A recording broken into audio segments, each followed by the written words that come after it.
গুগলে AIonline.in.net search করুন। এবার জিপিএফ ক্যালকুলেটর অনলাইন এর উপরে ক্লিক করুন। জিপিএফ ইন্টারেস্ট হিসাব করার জন্য start year and month select করুন। সেট অপশনে ক্লিক করুন। এবার end year and month select করে সেট অপশনে ক্লিক করুন।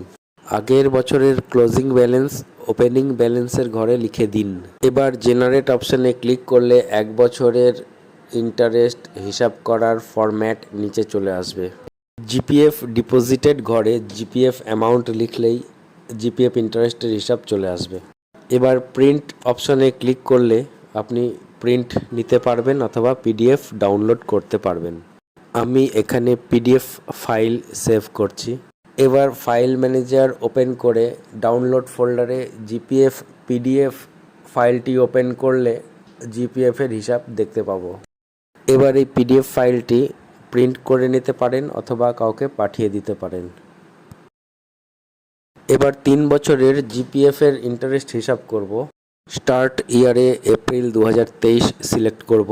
এন্ড ইয়ারে মার্চ 2026 সিলেক্ট হয়ে আছে। ওপেনিং ব্যালেন্সের ঘরে 1,57,000 টাকা লিখলাম। এবার জেনারেট অপশনে ক্লিক করলে নিচে 3 বছরের জিপিএফ ইন্টারেস্ট হিসাবের ফরম্যাট তৈরি হয়ে যাবে। এবার জিপিএফ ডিপোজিটেড ঘরে জিপিএফ এর টাকার পরিমাণ লিখে দিলেই হয়ে যাবে।